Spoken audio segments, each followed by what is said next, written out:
Perched over Stock Beck in the centre of Ambleside, traffic rushes past this 17th century icon. At just 3 metres wide, the Bridge House has been an apple store, a cobbler's and a tea room, but its most enduring legend is that of a family of 8 who supposedly called this tiny space a home. So the story goes that there was a husband, wife and their 6 children living here at one time. We know that a person here at one time was called John Rigg, who was a chair maker, and he was kind of known in the town as Cherry Rigg for his constructions. But as to whether he and his wife and his 6 children all lived here, it's a little bit up for debate, but let's just say we say it's a story and the locals and the tourists like it. It's a story that almost hit a dead end. In the 1920s, the house was falling apart. That was until a group of locals, including Beatrix Potter's husband, scrambled to raise the funds to save it.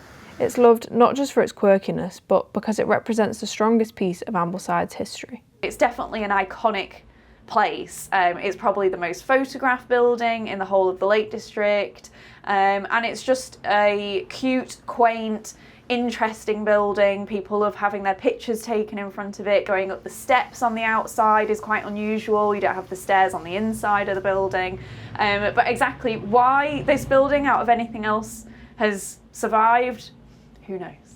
But a photo isn't really enough to keep a 400-year-old building relevant in the 21st century. So, I suppose it's been a National Trust visitor centre for quite a long time, where people will pop in and buy a postcard and chat to a member of staff. After COVID, that was a lot more difficult for us because the tiny space, is an absolute nightmare, because it's easy to forget how long we were doing social distancing for, and somewhere that size, it just wasn't possible. So we had a long period where Bridge House was completely closed. And we did get some pushback from the community, rightly so, saying, come on, what are you going to do about this? So the pressure to reinvent the visitor experience was on, and Faye managed to find the answer in an unlikely place, a family Christmas game. I'd always loved escape rooms that I'd done personally, and then one Christmas I did a escape room in a rucksack with family. And the idea sprung to mind of how we could do that through my work at the Armitt by creating escape boxes. So we don't have in the museum a space we can entirely shut off to create a whole room, but we've got some great old boxes from in the museum stores which are not used, they're not part of the collection, they're kind of dressing items. Could we develop that into something interactive?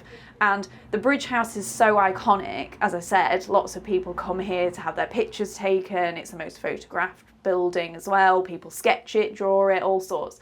So why not make an experience inside the building?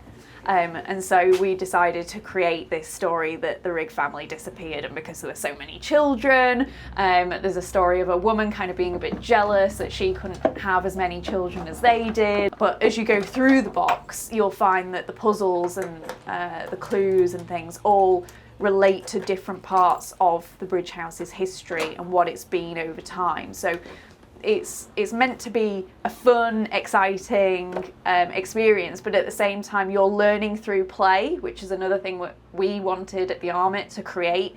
So people weren't actually realising they were learning, but you actually are, about the history of Bridge House. From a tax dodge to a family home to a modern day escape game, the Bridge House has survived by constantly changing its use. By inviting people to step off the road and into a mystery, the Armitt Museum and the National Trust have proven that history isn't boring. And as it turns out, the best way to understand our past is to play with it.